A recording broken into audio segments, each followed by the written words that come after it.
वाह, क्या आईपीओ है। बाजार में दबाव है, लेकिन एक्चुअली एक्शन जो देखने को मिल रहा है वो देखने को मिल रहा है प्राइमरी मार्केट यानी कि आईपीओ के बाजार में। वहाँ पर जिस तरीके से धूम धड़ाके देखने को मिल रहे हैं, लोग भर भर के सब्सक्राइब कर रहे हैं आईपीओ को। क्या स्ट्रेटजी होनी चाहिए, आपको आईपीओ मिलता है तो क्या आपकी प्लानिंग होनी चाहिए, ब्रोकर्स क्या कह रहे हैं आईपीओ के बारे में, तमाम पहलुओं पर हम बातचीत करेंगे। लेकिन आज की पहले लिस्टिंग की बात कर लेते हैं। एक अच्छी लिस्टिंग देखने को मिली है, जिस तरह की बाजार की दिशा है उसको देखते हुए। शौर्य, क्या कुछ अपडेट है आपके पास? जी, आपने से बात करें, लिस्टिंग अच्छी हुई थी। जीपीटी हेल्थ के एनएसई पर 215 पर खुला था।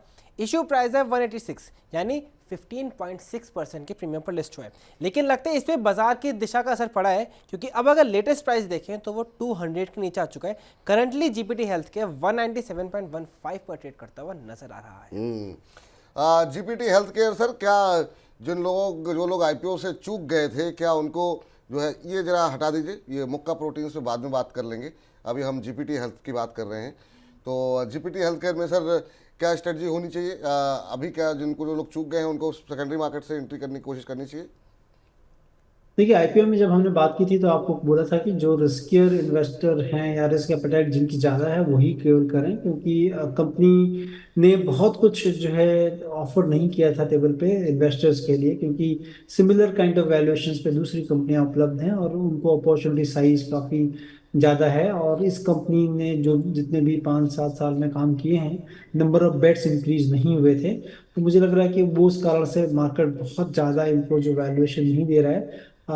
इससे ज़्यादा अच्छा मुझे लगता है नारायण विद्यालय देख लें आप, किम्स जो है वो है। तो अपॉर्चुनिटी साइज के लिए जो ऑलरेडी हैं कंपनियां, वो ज़्यादा मुझे लगता है कि ठीक कर रही हैं। तो वहां पर जो है इन्वेस्टमेंट करने की सलाह इन स्तरों पे नहीं, लेकिन अगर कहीं भी करेक्शन होता है तो होना चाहिए।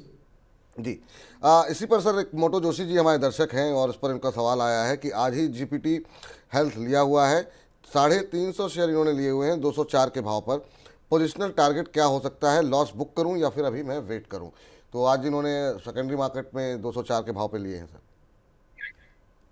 देखिए, अब वो तो आपने लिया है और आपको अगर डर लगता है तो मुझे लग रहा है कि आपको निचले स्तरों पे अगर जाता है तो कहीं ना कहीं 3 to 5% का एक स्टॉप लॉस जरूर बना लें और उसके बाद जो है इसमें निवेशित रहें। जैसा मैंने बताया कि अपॉर्चुनिटी साइज दूसरी जगह मुझे लगता है कि ज़्यादा अच्छी है, तो मैं सलाह दूंगा कि वहां पर निवेश करें, ना कि यहाँ पर। ठीक। तो ये राय आपके लिए फिलहाल निकल करके आती हुई जोशी जी। अब जरा बाकी जो आईपीओज हैं उन पर जरा जायज़ा ले लेते हैं जो खुले हुए हैं और जहां पर काफ़ी एक्शन देखने को मिल रहा है। शुरुआत करिए शौर्य। जी, चलिए उससे स्टार्ट करता है जो आईपीओ आज खुला है। उसका नाम है मुक्का प्रोटीन्स लिमिटेड। आईपीओ के डिटेल्स देखें तो आईपीओ का प्राइस बैंड है 26 से लेके 28 रुपीज़ तक का, यानी छोटा टिकट साइज़ है। आईपीओ आज से खुला है, 4 मार्च तक खुला रहेगा। इसका आईपीओ के साइज़ की बात करें तो 240 करोड़ के आसपास कंपनी जुटाने को देख रही है और पहले ही दिन कंपनी पूरी तरह सब्सक्राइब हो चुकी है। अगर कंपनी के फंडामेंटल्स की बात करें तो कंपनी फिश बेस्ड प्रोडक्ट्स बनाने के कारोबार में है, प्रोटीन बेस्ड प्रोडक्ट्स बनाती है और काफ़ी ज़्यादा एक्सपोर्ट करती है। अगर इसका एक्सपोर्ट देखें तो ऑलमोस्ट 65% कंपनी एक्सपोर्ट करती है अपने रेवेन्यूज़ का शेयर। अगर वैल्यूएशंस की बात करें तो वैल्यूएशंस पीयर्स के मुकाबले सस्ते हैं। मुक्का प्रोटीन्स का प्राइस टू अर्निंग्स रेशियो 13 के आसपास है, अगर आप इस सब प्राइस बैंड पर देखेंगे FY23 अर्निंग्स के साथ साथ। और इसी के साथ अगर हम इसके प्रॉफिट की बात करें तो प्रॉफिट के ग्रोथ में अच्छी तेजी देखने को मिली है जो इसके लिस्टेड पेयर है।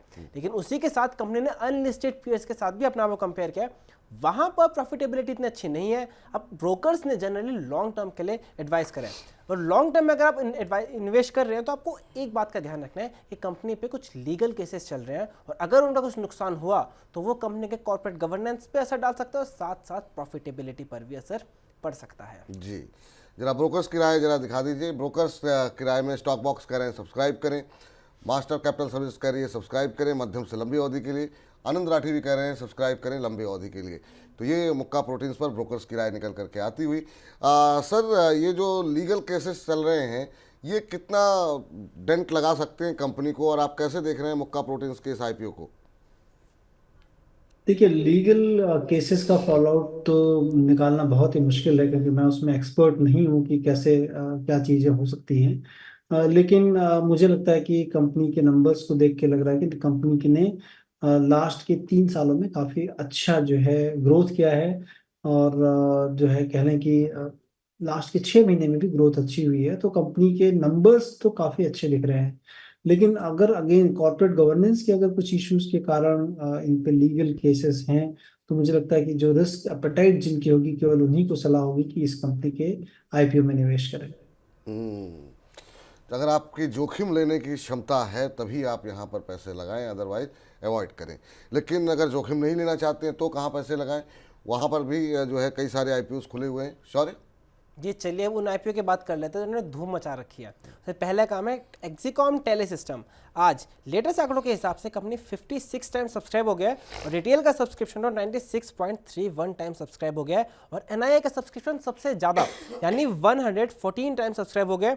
QIBV 19.48 टाइम सब्सक्राइब हो गया और ग्रे मार्केट में कंपनी को 142 रुपीज़ के प्राइस पर 165 रुपीज़ का GMP मिल रहा है यानी 116% के प्रीमियम पर listing. Exicom tele system sir, शानदार जो है रिस्पांस जो है सब्सक्राइबर की तरफ से देखने को मिल रहा है, रिटेल इन्वेस्टर की तरफ से देखने को मिल रहा है और ब्रोकर्स की तरफ से भी ज़्यादातर जो है थम्सअप दिया गया है। स्टॉक बॉक्स सब्सक्राइब करने की सलाह, निर्मल बाग सब्सक्राइब करने की सलाह, रिलायंस सिक्योरिटीज सब्सक्राइब करने की सलाह और SBI कैप सिक्योरिटीज़ भी सब्सक्राइब करने की सलाह दे रहे हैं लंबी अवधि के लिए। आप कैसे देख रहे हैं सर इस क्षेत्र से जुड़ी हुई कंपनियों को? और ख़ासतौर से चांसेस तो बहुत कम लग रहे हैं कि लोगों को सब अप्लाई हो पाएगा। जो लोग अप्लाई करेंगे कितने को मिल पाता है कि नहीं मिल पाता है? आप कैसे देख रहे हैं सर इस आईपीओ को? मुझे तो लग रहा है कि काफ़ी अच्छा हो सकता है ये आईपीओ।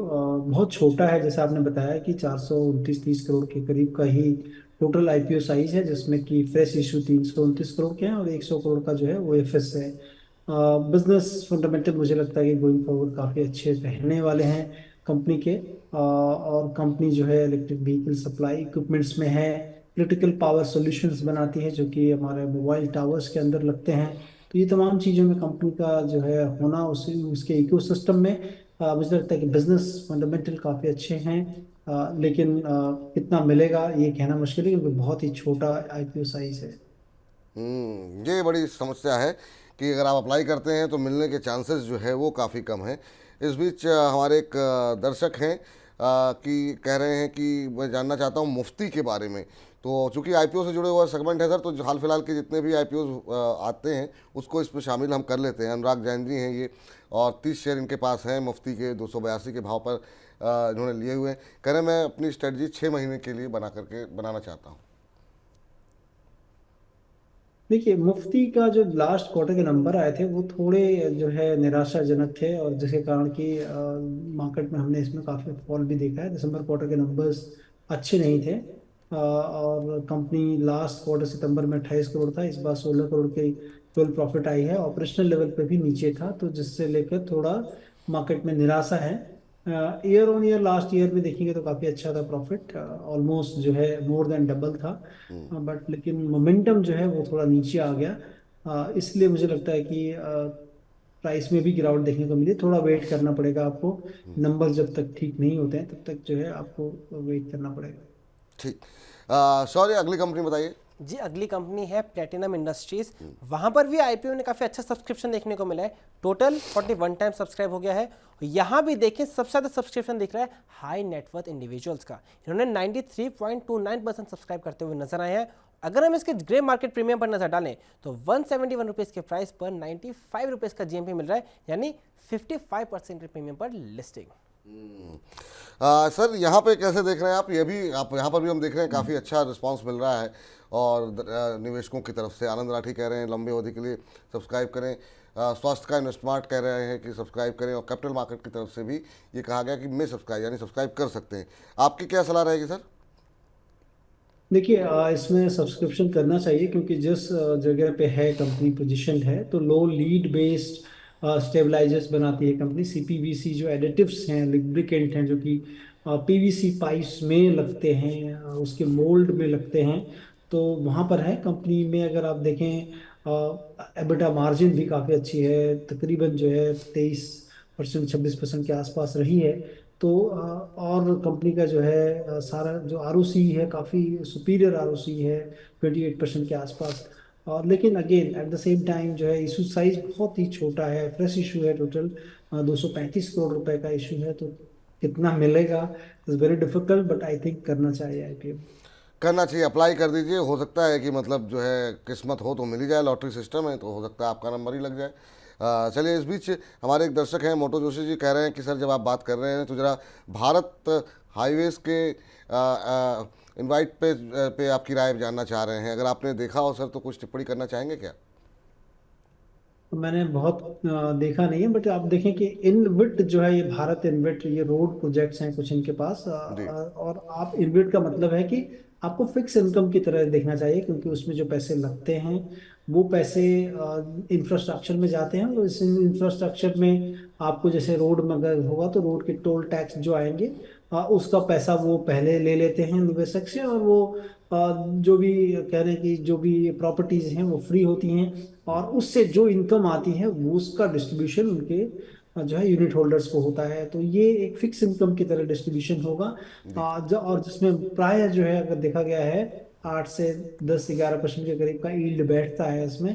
तो मैंने बहुत नज़दीक से नहीं देखा है, क्योंकि ठीक। एक फिक्स इनकम है ये। अगर आप फिक्स इनकम के लिए इंटरेस्टेड हैं तो बहुत सारी लिस्टेड भी हैं कंपनियां, पीजी इन्वेट है, वहां पर आप देख सकते हो।